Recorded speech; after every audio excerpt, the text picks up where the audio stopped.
where I was a Thailand refugee camp.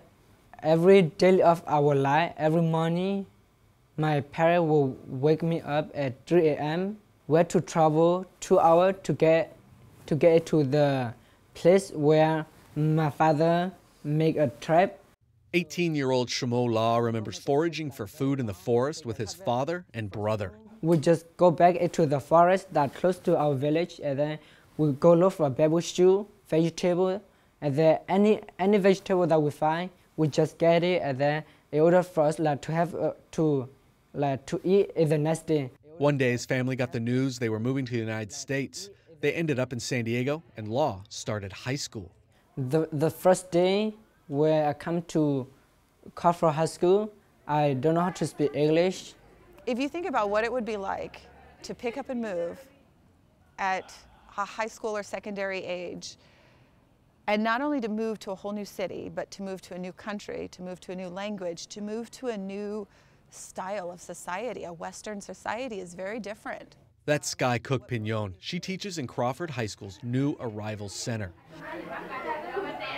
As many as 10 languages are spoken by new arrival students. Many of them come from troubled places like Somalia, the Sudan, refugee camps in Thailand.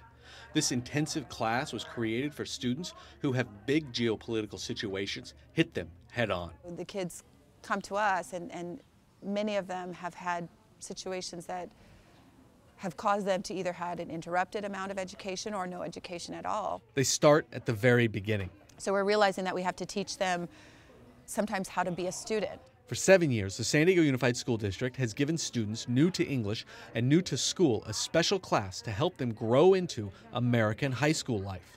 Well, first thing, I don't know how to speak the language. I don't even read alphabets. The goal is to have students in regular class with English as a second language assistance in a year. But the New Arrival Center is more than just a class at school. Initially, it is their family. It is their new community here at school. Saying NAC teachers are deeply invested in student success is an understatement. We had a student this year who was struggling with some behavior issues that were stemming from some of the sort of traumatic experiences he had. And we had another student who, she was having apparently some psychological problems and just having that were manifesting themselves both in her schoolwork but also physically. We do everything possible and sometimes what we feel is impossible to try to help them. These families come from places where schools and teachers represent the government. For refugees, the government can be scary.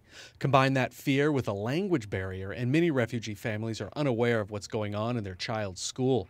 NAC teachers aim to change that. Another student of ours, we're heavily involved with the entire family. There are 3 girls and a brother. And one of the girls was struggling with feeling like she could be successful here. And told us she was moving out of state to live with some other family. So we went to her house. I mean, we can't give up on them and just say, okay, well, good luck. Hope you do okay. 6 schools in San Diego Unified have New Arrival Center classrooms. Crawford has the largest number of students. For these students, graduating from high school is a huge accomplishment because it means the students go from learning the language of English They teach me alphabet to speaking the language of learning. I have a big hope in this school. This school is gonna lead me to my future, and it's gonna lead me to my career, and it's gonna give me a better life. After 4 years and lots of work, Law's high school journey at Crawford is coming to an end. Right now, I'm about to graduate. And I'm very excited to get into a real world, and then to get out to my path, get out to my future goal. And then I'm gonna go to college soon, and then try really hard to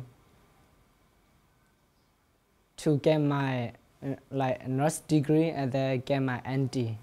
Law is set to start at San Diego City College in the fall. Matt Bowler, KPBS News.